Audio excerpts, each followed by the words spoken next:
My name is Noemi Galvez, and I am currently living in Glendale Heights. Married, we were living in the city, and we were already thinking, or more me, I wanted the house, the dog, and the family. So that's why we ended up moving out here. Wanted to move further out, enough from distance from kind of to give our some distance from my parents and some distance from his parents, just like midway for both of our parents. Okay. So Glendale Heights seemed to be the right point. And then we were close to some of his friends too. I think he did that on purpose, but we met at Hugs and Honeys. Hugs and Honeys, nice. It was a bar in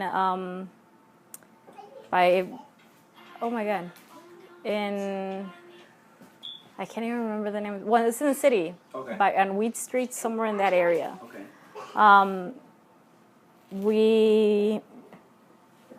It was odd how we met because I was out with a couple of friends, Okay. and he was there also with some friends, Okay. and we started talking. It didn't really lead to anything because I thought it was just a conversation. Kind of took some time, and then eventually he called. I didn't remember everything having the conversation. So it was one of those moments that we just kind of switched, Okay. or more he took my information. I gotcha. And so then he was after you. Yes. He wouldn't say that, but yes. I gotcha. Nice. Originally, my family's from Zacatecas Both in of Mexico. Yes, Okay. both are from the same town. What town is that? That is Villanueva. Okay. Is like the city, but where we're from, it's a ranch. So, it's a long name. Las Adjuntas del Refugio. Okay. So they are from. It's a little ranch. I mean, there's probably less than 1,000 people currently. And since I was 11, we would always call back, but with the purpose of my dad wanting us to know the culture and fully understand where they were from. Okay. But I always enjoy going back. You do? Yeah, it was always growing up. It was different because school would end, and when we would go out there, it was just completely different. Because I grew up in the suburbs in Glenview. Okay. My dad came here when he was, I think he was in his teens, so he was like 15. Okay. Went back to Mexico, and then got married to my mom, and then me and my brother were born in Mexico. Then we came here when I was probably like 5 years old. So we were raised here, but we'd always go back to Mexico. My dad, when he came here, he started living in Berwyn, but that's because I think one of his uncles had told him, to come because that's where everybody is at that point, or from the town where he's from, and that he would find a job. So he originally started in Berwyn, and then I don't know exactly, but I think he had found a restaurant that was an owner in Glenview. Okay. So then he kind of followed the owner of the restaurant. So then ended up in Glenview. And then in Glenview, when he started working there, that's when he got married and then started living in a house there where he was renting, but he started already preparing for us, I guess, with the idea that we were going to come here. And at that time... Oh, so he came I thought he came with your mom. No. Oh, just on his own? On his own first. So he was then, I guess, preparing... At one point, I don't know, I guess they made arrangements that we were going to come here. And my dad continued working at the restaurant there in Glenview. And then we came here. And all that is really like, it's from what I hear and what I remember or what they've told me, is like I remember leaving Mexico, and all I remember is them telling me that we're going somewhere, and they're telling me to say goodbye to everybody. Do you remember that? Yeah, well, I just remember being like told like say bye to everybody, like bye to your grandma, and it's not like I remember. Like I remember like being sad, but I remember like I'm going somewhere, Okay. but I didn't know where I was going. But I was just remember like I was being excited because I was going somewhere. I gotcha. But nobody ever really told us you're going to the United States. Like I gotcha. probably I wouldn't understand, or I don't know. And then when we were coming, unfortunately at that time we didn't have papers. Yeah. So my dad did, because his father worked in the farms in, I think, in California or somehow. So somehow he had papers, my dad. Okay. So he was in the process of getting paperwork for us done. Okay. So we came illegally. Okay. And since I was, from what they tell me, I was very talkative when I was little. So I would ask a lot of questions. Okay. And like, they were scared that I would say, like, because they kept, when we were on our way to like Texas, that's all I remember, is that they kept telling me like, oh, don't say this, that your mom is blah, blah, blah. I don't remember the names, but I was supposed to say some other name, and that my mom was blah, blah, blah. Yeah. And I guess the guy that was telling my mom kept saying she's not going to, like, she's not going to say that. So somehow they end up giving me and my brother Tylenol to like knock us out. Because they were scared. So then all I remember is waking up like in Los Angeles with relatives, or them telling me that they're my relatives. I didn't know this until like a while ago, that they told us like how we crossed the border. So legally they drugged us to cross the border, which now I think I'm like, what happens if we wouldn't have woke up, or are they giving us too much dosage? Yeah. It makes you think. Right? Like, I don't know if they had probably thought it all through. Just drink all the Tylenol. It's like, you're going to fall asleep. I gotcha. So then from Los Angeles, then we came to Glenview, and we were lucky because my dad, I think he really planned everything out. We got here and everything, like we had furniture and everything. Oh, wow. So we didn't, I hear horror stories of people getting here not literally having anything. And my dad really like put an effort of thinking of everything. And I remember the next day when we got here, we went to like Sears. And I remember the only reason I remember Sears is because my dad bought me a dress that I still have. That was since like it wasn't meant for me to like keep it, or I didn't mean to keep it. It's been staying. It's like a dress that he bought, but I wore it, and then it got passed down to my cousin, and then it's just a dress that's been going around. So now I want it. So Isabel, but it's funny that it's lasted such a long time, because I remember that when I read the ticket, it says Sears. Oh, no way. So it's a dress that I've had since I remember when we got here. And my dad, I just remember that day we went, and he got us all clothes because it was cold. So I think we got here like around November, because I remember, because then the next like month or something started snowing. You've never seen snow probably before. No, because I remember asking if I could eat it. That I remember, because my dad kept laughing, or he tells me that I wanted to eat the snow. Are you closer to your mom or your dad, or is it even? Probably my dad. Yeah. My mom's more traditional. Okay. My dad's a little more open-minded. So it was easier to talk to my dad. I gotcha. Cool. So, so you grew up in Glenview. You went to high school in Glenview. Yes. What did you do after high school? After high school, after I graduated, I started school in Wisconsin. Wisconsin? Yeah, but that switched plans really fast, because I started school, and then after my second semester, I got this weird disease called Herodita. Okay. And literally, like, I was going blind. Oh, shit. So, like, the retina of your eyes gets swollen, and it starts, like, blocking your vision. So, like, my second semester, I had to come back home, because I was going to doctors over there, and they kept saying that I had a scratched eye, but then the headaches weren't going away. So then it got to, like, before I started my second semester, the doctor that I was seeing in the university, they're like, we don't know what it is. Just go back home. And suppose the insurance wasn't covering. So it was all this chaos. So I just remember that I was like, at that point, like, it's like I had like major headaches. Like I couldn't even get up. I couldn't even see. Like it was so bad. Like I thought my head was going to explode. And that day, my roommate, and that's why I'm so close with her still, she drove me all the way from Wisconsin, like at 9 o'clock, to the ER in Glenview. Because she was scared that, like, because my head was in so much pain, and the ER doctor in Wisconsin didn't know, like, what to do at this point. So then my dad's like, well, we'll go get her, but we'll get her tomorrow. And my roommate's like, no, I was just going to drive you. Yeah, so we... I don't think I've met her, have I? No, I don't think... Nina, I don't think... No, she got married, and then she started her life. But yeah, no, Nina Nina that day was my hero. I mean, that's awesome. She though. did, and then after that, I didn't go back to Wisconsin. I stayed like 3 months, literally at the home. Well, 2 months they still didn't know what I had.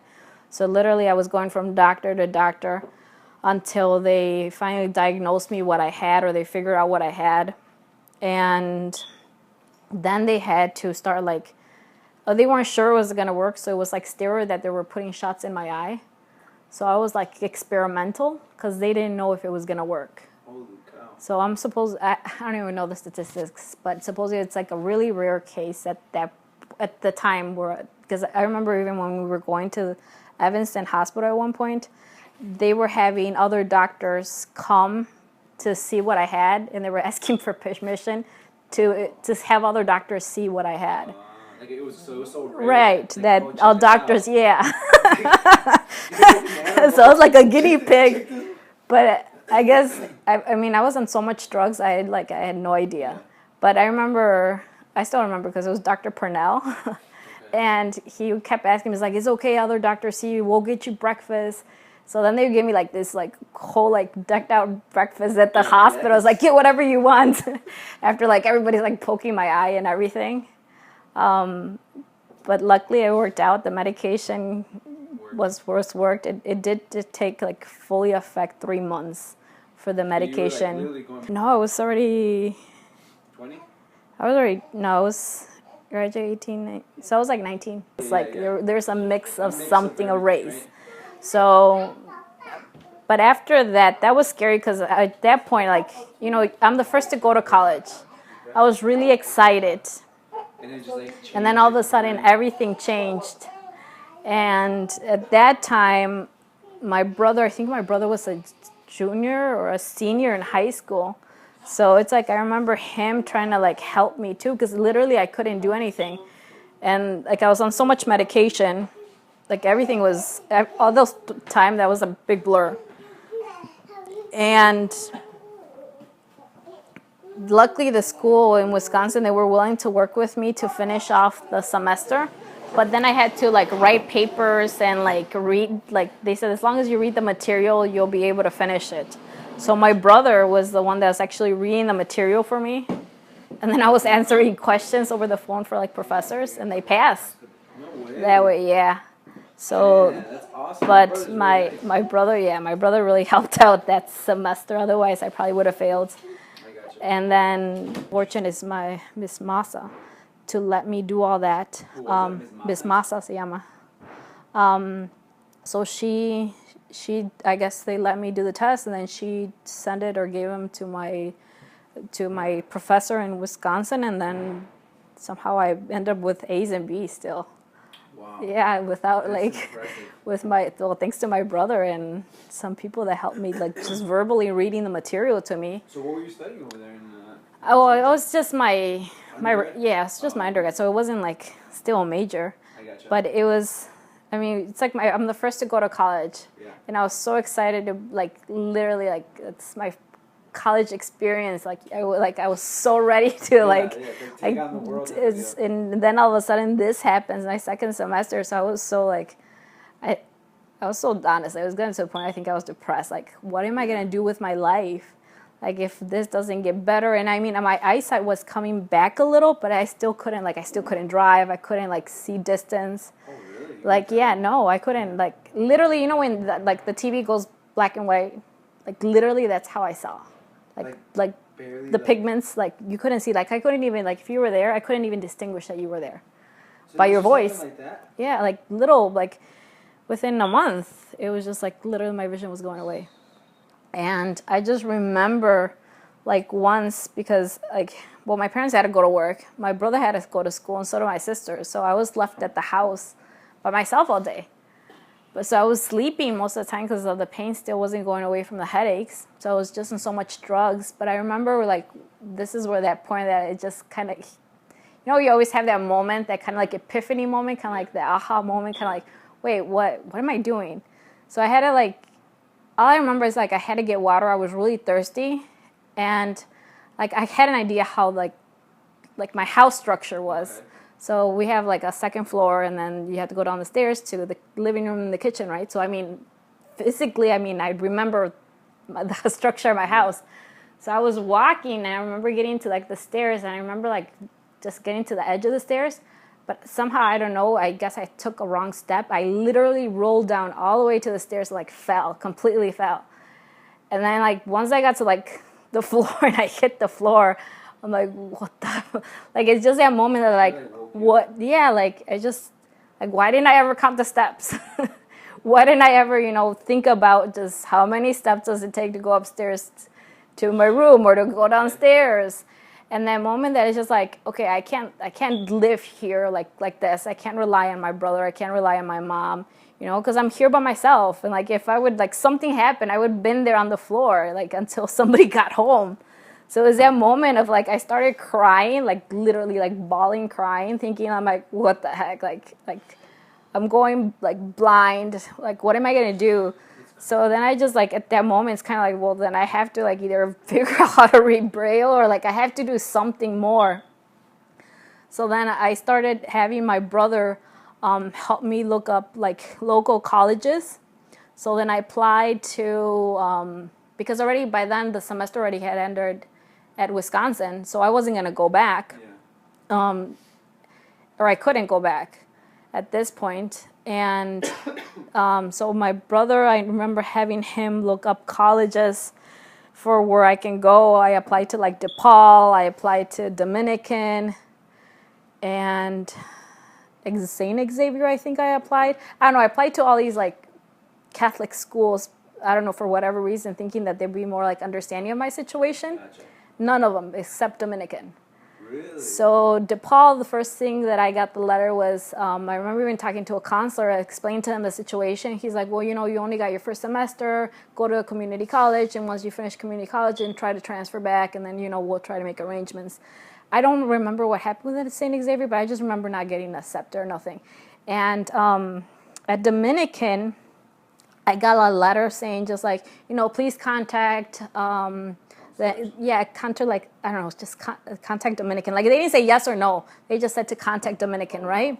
So then I remember contacting Dominican, and that time it was like everybody's like out of school because the first, school year had ended already.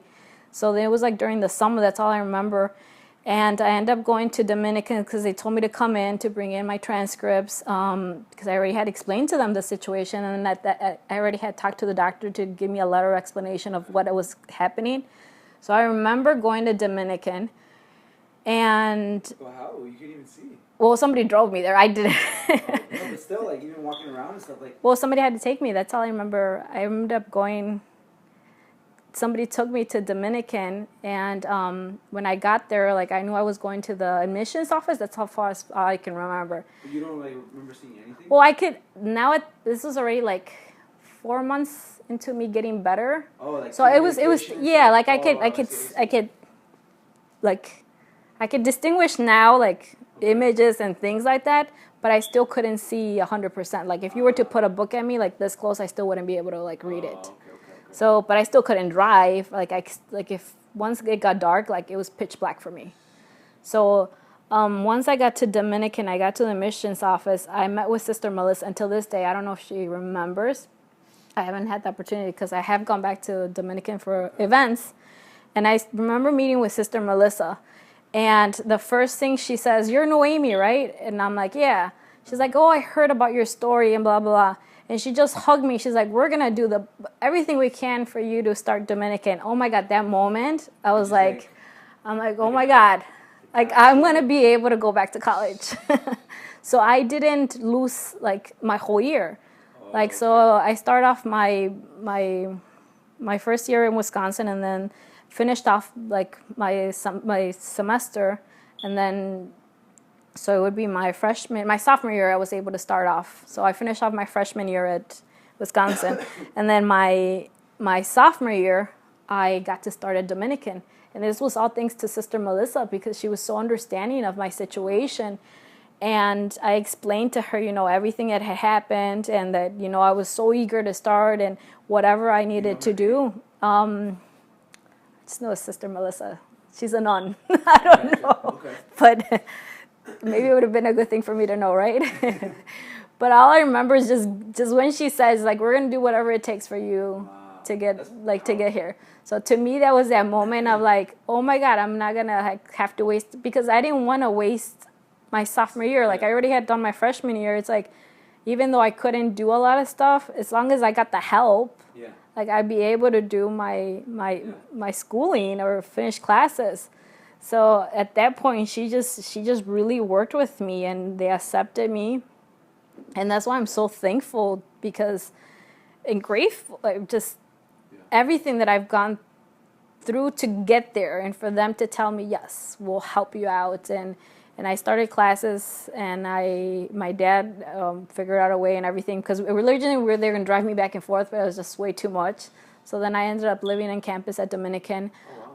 They were able to find like a roommate for me to be close to, for me to get out, and if I needed like assistance, they were able. But as time went by, my vision was getting better, and then I was still like just getting medication for my eyes. I was just literally just getting shots in my eyes of steroids. Like, yeah, I don't know. I guess for me, I was so determined to finish college.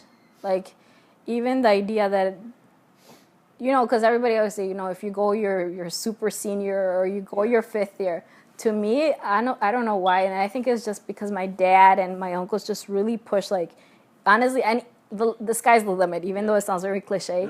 But to me, that was it. The sky was the limit for me, and more because I kept seeing, like, you know, everything my dad had done for me to get to Wisconsin, for me not to get to Dominican. It's like they had sacrificed so much and kept pushing. Like, they were so much supportive throughout the whole situation that I just felt like how can I let them down? Like, and especially because I'm the oldest, I just felt like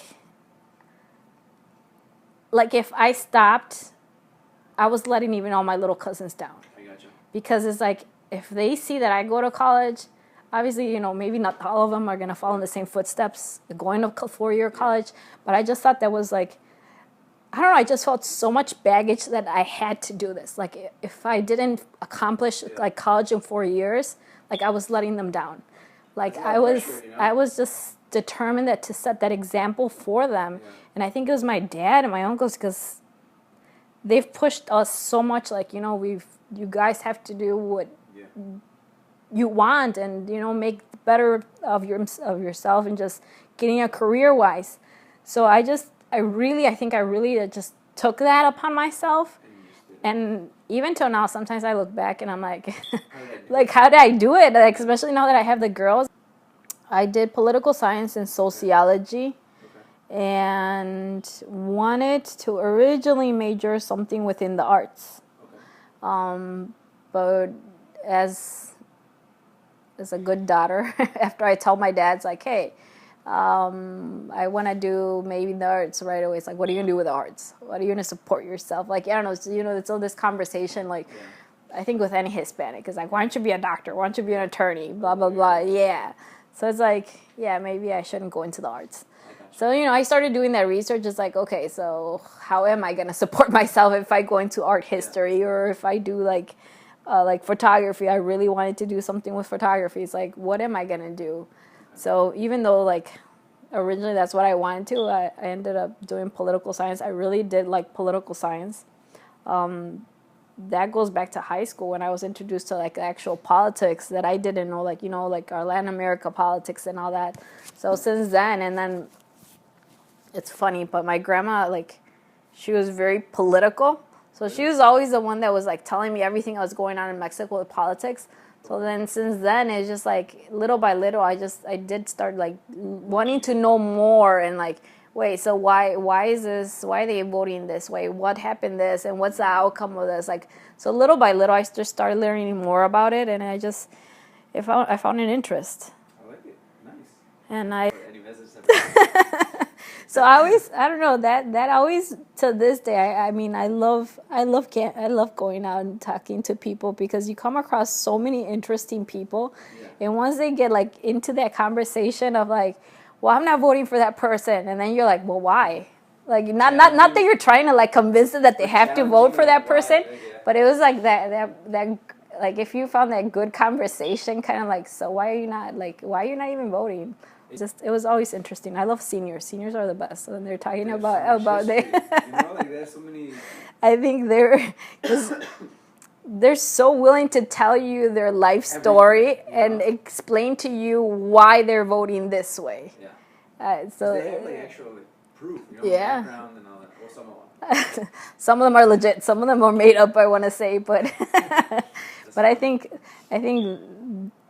it's always interesting to take the time sometimes, like just to actually like listen to somebody or have that conversation with just a random stranger. Yeah. And you just, sometimes you learn something, sometimes you don't. It's just a random conversation. That's true. But and that became that I did enjoy the people I came across. Like, I can listen from norteños to like banda cuisillos to los recoditos to then like La Ley to El Tri to Andrea Botticelli. He continue like switching like music. Otherwise, I get bored. It's like it's too much. Unless I'm going to a concert that I know that that's what it's gonna be. That's what I expect.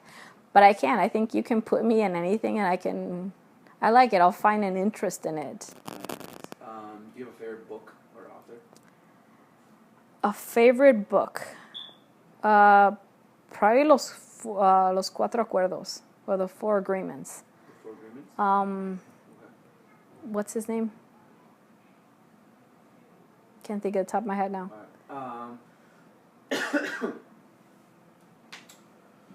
What's the recipe for marriage? Oh, it's complicated. Loaded question? Yeah. I've already been married 7 years. Okay. With every now, I have an understanding that there's ups and downs in a marriage. Yeah. I think when I first got married, it was still kind of like trying to get to know each other, especially because we never lived together. So I think just living together maybe would have given us a better understanding of just living together. Yeah, of getting to know each other more at that personal level of like your likes, dislikes. Because, it's one thing when you travel, but when you're living together, like for a time, it's completely a different dynamic. Gotcha. So it took me some time to adjust because even though we both grew up in somewhat traditional Hispanic families, we're very different. I grew up my dad, more kind of liberal. He'll cook, he'll help clean, he'll do, with his side of the family, very traditional. Like mom does the cooking, cleaning, dad works and comes home and gets served and everything. So to me, that was a complicated because I think he wasn't used to that. So for me, not to do certain stuff was kind of like, wait, what? Like, aren't you the wife? So it took us some time to adjust.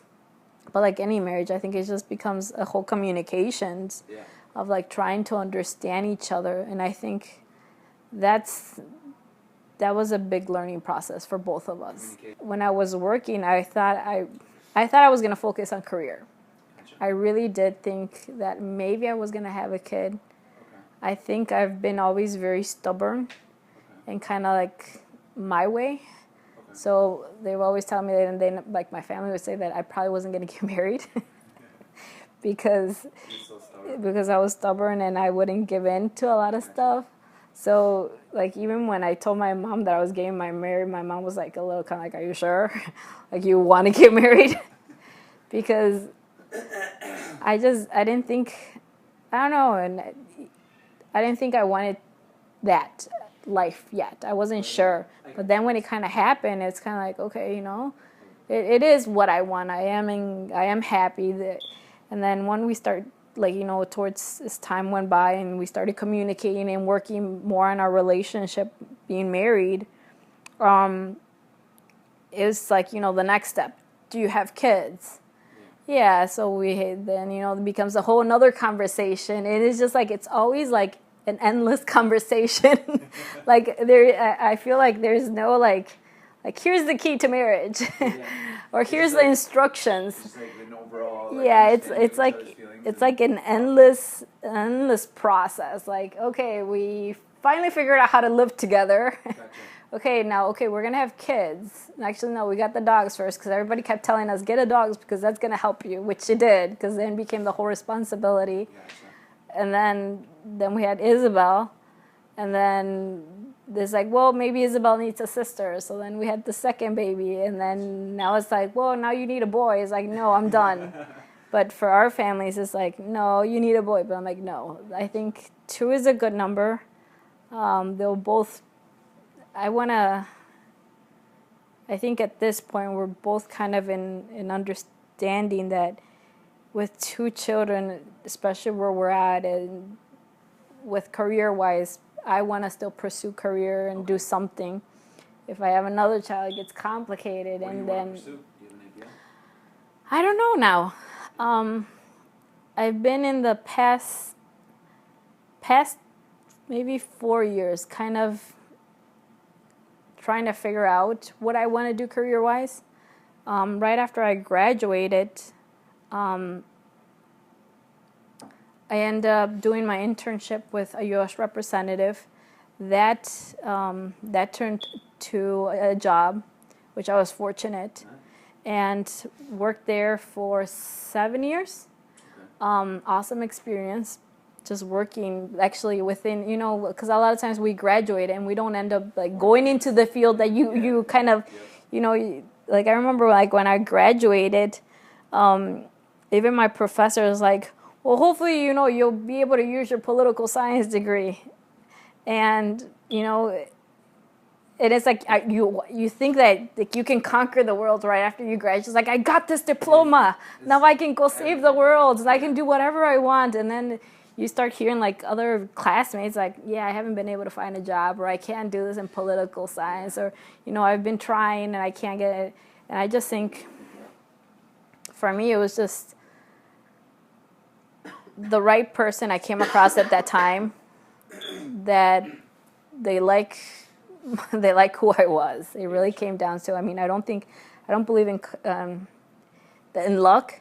I think I was meant to be, it's one of those things that I came across that person and they liked the way I worked, and then I got the interview with the congressman, and I learned so much because that was my first career. Like that was like my job, and it's like it became kind of like, whoa, like that moment that I remember when I first they offered me the job. It's like I didn't know who to call, because it's like I call my dad. My dad's gonna be, oh, good for you, he's proud. But it's like I needed, because I remember going. Well, at that time I already had met somebody that was working in the political field, or in the political environment, campaigns and all that, and to people that I've came across, and I don't know, I took a liking to them, and I think they saw me as kind of like a mentor of her. I don't know, that's the way I see it. So I really like leached onto these 2 people, kind of like what do I do? Like, okay, they're offering me the job, but like this is what they're asking. This is the pay. Is it a good offer? Do I ask for more? Like, what are your suggestions? And to me, that's like having those 2 people that I can reach out to, like made the process like for me to think that, okay, I'm in the right place, or I'm going the right direction. Because it's like, is this the right pay? Is this correct? Like, man, you can go online and do the research, but it's like, is this the right person that I should work with? You're in this environment. Is this a good person? And they kind of like, they explained to me, like, this is his politics. This is where he stands. Because then you hear like politicians that are only there for a certain time and then they lose the job, and then like everybody loses, because as a politician you're not assured, So then to me there was like a lot of stuff that I didn't know that I had to like ask questions, and it's like my parents are not gonna know that. So I was fortunate that I was able to have like Hector and Andy that I can just like, hey. Like, I was so thankful because, like, I remember, like, crying, like, after, like, Like I got the job offer and I was so confused because it's what like, am I doing? what do I do? Do I take it? Do I keep looking? Is this the right place for me? So I was just so overwhelmed with so many questions of like making sure this was the right path career that I wanted to take.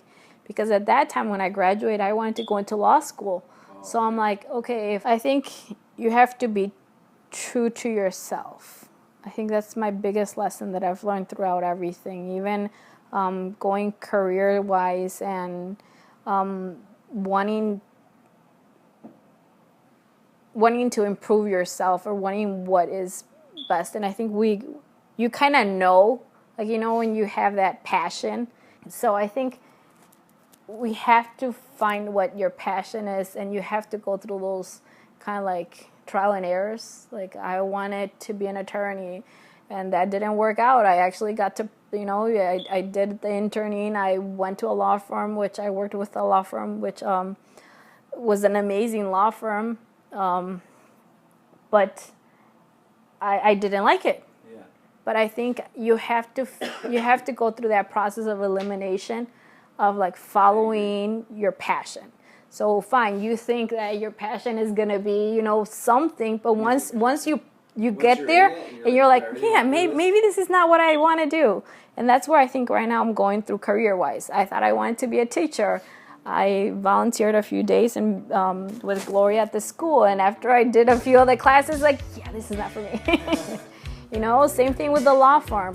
I think you have to go through those, right, that you can say, okay, I did it, I did not like it. This is now to the next thing. And I think I've always been very adventurous at that extent that I can come up with a million things I want to do. And I think I've never been scared of failure. So I think the biggest lesson that anybody can take, and if I hope that one day my girls are listening, is that to follow that passion, that something that pushes you, that you know you really want. And if it doesn't work out, then go on to the next. So it's just, if anybody's listening, we all have it, but we tend to not to listen to it. And it just takes time sometimes. You're not gonna, like they say, Rome wasn't built in one day. It takes time to do whatever you want to achieve.